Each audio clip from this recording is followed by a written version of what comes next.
Ada lagi? Berikutnya pertanyaan berkaitan dengan jodoh. Yang pertama, jika memang yang kita harapkan bukan sesuai kenyataan, apakah itu sudah takdir?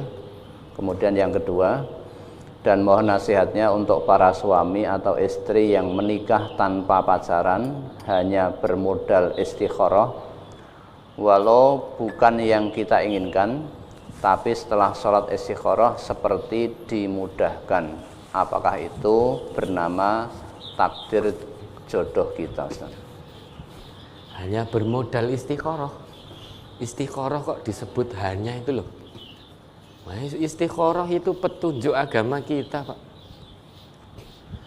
Masa hanya disebut hanya? Ketika kita mendengar hanya, ini kan yang kita pahami langsung timbang ora kan itu. Timbang ora kan hanya bermodal, padahal itu sebesar-besar modal istikharah itu yang diajarkan oleh Nabi kita.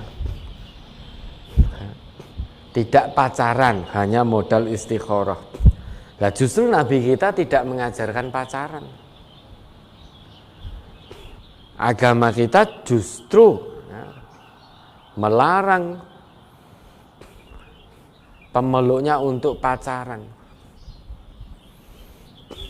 Maka kalau ngaku hamba Allah yang beriman, sekarang pemuda-pemudi ini jangan pacaran. Tidak pacaran berarti tidak gaul, tidak modern. Loh, modern dan tidak itu bukan ditentukan mengikuti zaman, perkembangan zaman yang rusak, tradisi perkembangan yang rusak, bukan. Justru ketika kita mengikuti tuntunan agama, nah selamanya kita dikatakan up to date, update. Nah, apa manfaatnya mengikuti tren yang menyimpang dari ketentuan agama? Justru menjadi keterbelakang kita, menjadi bodoh kalau mengikuti tren yang menyimpang dari ketentuan agama. Dulu masyarakat sebelum Islam disebut masyarakat jahiliyah, itu bukan berarti orangnya bodoh-bodoh, pinter orangnya, mencapai puncak tertinggi dalam sastranya. Dalam sains juga begitu, puncak tertinggi dalam sains. Siapa yang tidak terkenal Haman, yang tidak pernah mendengar Haman insinyurnya Fir'aun? Begitu luar biasa, membangun bangunan untuk rajanya. Dulu belum ada semen seperti sekarang, tetapi terbentuklah bangunan istimewa seperti piramid dan lain sebagainya. Dan itu sampai sekarang masih ada. Yang pakai semen 50 tahun, 60 tahun wis hancur. Berarti puncak sainsnya ada di puncak top-topnya dulu. Sastranya juga begitu. Puncak tertingginya, pinter-pinter secara ilmu. Namun ternyata disebut jahiliyah, zaman yang bodoh. Bukan bodoh secara ilmunya, namun bodoh. Kenapa? Dengan ilmu yang dimiliki ternyata tidak bisa membawanya untuk iman kepada Allah. Maka dikatakan itu bodoh. Lah sekarang meskipun pinter-pinter, tetapi kalau masih mengikuti tren yang menyimpang dari syariat, menyimpang dari ketentuan-ketentuan agama, maka itu bukan dikatakan modern, tetap keterbelakangan, jahiliyah, tetap bodoh. Kenapa dengan zaman yang sudah modern, ilmu yang semakin maju, itu tidak bisa mendekatkan kita kepada Allah, justru malah semakin menjauhkan diri kita dari aturan Allah dan tuntunan Rasulullah, maka bodoh. Nah, makanya pemuda-pemudi kalau ngaku sebagai umatnya Nabi Muhammad jangan pacaran. Karena Nabi kita tidak mengajarkan pacaran. Nah, bagaimana? Ya modal istikharah. Kalau memang sudah punya kesiapan dan kemampuan untuk menikah, kata Nabi kita, ya ma'syaras sabab man istata'a minkumul ba'ah falyatazawwaj. Hei pemuda-pemuda Islam, termasuk pemudinya juga tentunya, ya. Barang siapa di antara kalian yang sudah siap untuk menikah, falyatazawwaj, hendaklah menikah, siap menikah. Bukan hanya ingin menikah, siap. Falyatazawwaj. Kalau hanya sebatas ingin, bisa jadi dorongannya hanya hawa nafsu. Padahal yang namanya siap itu, nanti kalau sudah menikah ya siap membimbing istrinya untuk diajak di jalan Allah, siap dengan tanggung jawab sebagai kepala rumah tangganya, itu namanya siap. Siap menasehati istri dan anak-anaknya. Nah kalau hanya ingin, bisa jadi itu hanya dorongan hawa nafsu. Nah, setelah hawa nafsu terlampiaskan, wes nggak peduli lagi kewajibannya sebagai kepala rumah tangga harus memberi nafkah istri dan anak-anaknya, nggak peduli, wong dorongannya hanya hawa nafsu. Maka yang siap menikah falyatazawwaj, hendaklah segera menikah. Mengapa Nabi perintahkan umatnya untuk segera menikah yang sudah siap? Ya, Nabi melarang, dalam hadis lain Nabi melarang, ya, wa yanha 'anit tabattuli nahyan syadidan.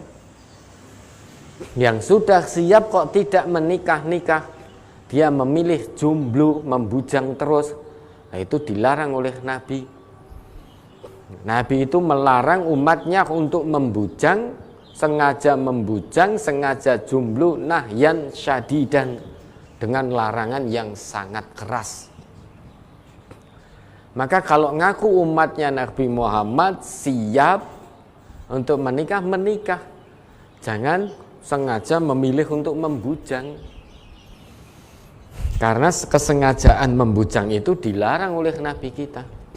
Dan ketika sudah siap, perintah Nabi kita bukan maka berpacaranlah, bukan. Perintahnya apa? Falyatazawwaj, segera tempuh jalan yang halal. Lah, jodoh siap nikah tapi tanpa pacaran, berarti jodohnya kan seakan-akan kita belum tahu. Diperintahkan oleh agama kita sudah bismillah, kita istikharah. Namun istikharah tok juga tidak akan membuahkan hasil, harus ada usahanya. Dah saya istikharah, saya sudah siap nikah, saya istikharah, jodoh saya siapa terserah Allah. Nah, usahanya bagaimana? Apakah usahanya dengan pacaran? Bukan. Maka ditempuh usahanya. Maka kalau di MTA ini, yang sudah siap menikah, salah satu usaha ikhtiar insani yang harus ditempuh adalah datang ke pengurusnya. Pengurus cabang atau perwakilan setempat menyatakan maksud tujuannya bahwa saya siap menikah begini, dan begini. Kirimkan data sejujur-jujurnya. Nah, kemudian setelah itu singkat cerita, kalau memang ada calon laki dan perempuannya, kemudian dita'arufkan. Setelah dita'arufkan dengan didampingi, setelah itu kalau ada kecocokan, maka nanti segera ditindaklanjuti oleh pengurus dan orang tua masing-masing. Dibahas kemudian kapan ininya, bulannya, kapan ini ijab kabulnya, dan lain sebagainya. Singkat cerita, nikah, akdun nikah secara halal tanpa pacaran. Setelah dita'arufkan sudah selesai. Saat itu dita'arufkan, didampingi, melihat sejenak, kemudian setelah itu pulang sudah cukup. Jangan dilanjutkan hubungan melalui WA, SMS, telepon-teleponan, jangan. Nah, nanti yang ngurusi siapa? Kalau ada kecocokan, yang ngurusi pengurus dan orang tuanya masing-masing. Calonnya tadi sudah cukup, jangan ketika sampai di rumah malah telepon-teleponan, tukar-tukaran nomor, telepon-teleponan, WA-WA-an. Pertama malu-malu, lama-lama penasaran, ngajak ketemu padahal belum nikah resmi, baru mau calon. Nikah ketemu, ubyang-ubyung ke sana kemari, berduaan, makan minum di restoran di sana kemari atau piknik berduaan. Lama-lama belum datang hari nikahnya, terjadilah hal-hal yang tidak diinginkan karena setan itu pintar. Maka di MTA ini kalau sudah ditaarufkan sudah selesai. Nah, nanti kalau cocok, pengurus dan orang tuanya yang akan memproses. Calonnya tidak perlu ketemu, tidak perlu hubungan telepon-teleponan, tidak perlu. Kalau ingin menghubungi ya nanti pengurus sama orang tuanya. Nah, kalau sudah dita'arufkan begitu, kemudian setelah itu kita istikharah. Istikharah kan sudah dita'arufkan. Oh, berarti ini sudah dita'arufkan, berarti ada calon perempuannya dan ada calon laki-lakinya. Baik yang perempuan maupun yang laki tadi, setelah itu istikharah, mohon petunjuk kepada Allah, mohon dimantapkan hatinya. Kalau ternyata Allah mantapkan hatinya, bismillah, berarti tadi calon saya berdasarkan istikharah. Allah akan mudahkan, mantapkan hatinya, mudahkan urusannya tanpa melalui proses pacaran. Bukan hanya bermodal istikharah, ada usaha ikhtiar yang ditempuh. Ya. Kemudian ternyata jodoh tidak sesuai dengan pilihannya. Memang manusia itu hatinya dibatasi oleh Allah. Wallahu yahulu bainal mar'i wa qalbi. Allah itu membatasi keinginan manusia dengan hatinya. Tidak setiap keinginan manusia harus terpenuhi, bukan. Kita hidup di dunia ini bukan menurut keinginan, tetapi menurut kebutuhan hidup yang bisa mendekatkan kita kepada Allah. Misalkan inginnya kita dengan perempuan A, ternyata menurut Allah keinginan kita nikah dengan perempuan A, ternyata perempuan A ini tidak bisa menyebabkan kita lebih dekat kepada Allah. Yang bisa mendekatkan kita kepada Allah perempuan C. Maka Allah pilihkan yang C.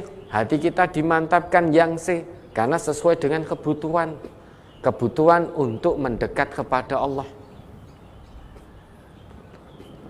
Kalau hanya berdasar keinginan, ya jauh dari Allah. Maka jodoh itu adalah takdir Allah, tidak bisa lepas dari takdir Allah. Namun siapa jodoh kita diberi kesempatan oleh Allah untuk memilih. Misalkan ada calon perempuan A, B, C, kita milih yang A sesuai keinginan kita. Ternyata Allah Maha mengetahui keinginan kita itu tidak cukup untuk mengantarkan kita dekat kepada Allah. Maka Allah pilihkan yang C. Nah, pilihan yang akhirnya kita nikah dengan perempuan C itu juga takdir dari Allah. Allah Maha mengetahui tanpa melalui pacaran. Kalau melalui pacaran itu juga Allah Maha mengetahui, namun kehendak kita memilih sebelum nikah kita pacaran dulu. Lah, di balik kehendak itu nanti akan dimintai pertanggungjawaban oleh Allah. Karena kita berkehendak memilih untuk pacaran dulu. Lah, pacarannya itu nanti akan dimintai pertanggungjawaban oleh Allah. Kenapa kamu ada jalan halal, pintu halal, kamu milih pintu haram dulu sebelum kemudian melalui proses yang halal? Kenapa kamu pilih yang haram dulu? Nah, kehendak memilih pacaran itu nanti akan dimintai pertanggungjawaban oleh Allah. Kita tidak bisa jawab, loh saya pacaran ini kan takdir Allah. Katanya semua hal tersangkut paut dengan takdir Allah, sehingga saya pacaran, berduaan sampai zina ini juga takdir Allah. Nah, itu tidak bisa. Kalau itu yang kita lakukan, itu yang kita ucapkan, kita pahami, faqad fajar, kita telah berbuat durhaka kepada Allah. Karena menimpakan perbuatan dusta, perbuatan dosa, keji, hina yang seharusnya bisa kita hindari, kita timpakan kepada Allah karena dorongan nafsu, lantas kita menyalahkan Allah karena Allah sudah mentakdirkan saya zina. Kita menyalahkan Allah, man hammala dan bahu rabbahu faqad fajar. Barang siapa yang menimpakan perbuatan dosanya kepada Allah, seolah-olah Allah sudah menakdirkan dia berbuat dosa, faqad fajar. Seolah-olah Allah sudah mentakdirkan dia pacaran, padahal dia bisa memilih untuk tidak pacaran. Maka kalau itu dilakukan, faqad fajar, telah berbuat durhaka. Ya, maka itu terkait dengan jodoh, semuanya takdir Allah. Maka pilihlah tanpa pacaran. Terlepas nanti sebetulnya kita naksir fulanah, keinginan kita, ternyata Allah pilihkan fulanah yang lain, ya, itulah kebaikan dari Allah untuk kita. Karena kita hidup ini terkait jodoh, apapun itu bukan sesuai keinginan, tapi sesuai kebutuhan yang bisa mendekatkan kita kepada Allah. Ya, ada lagi.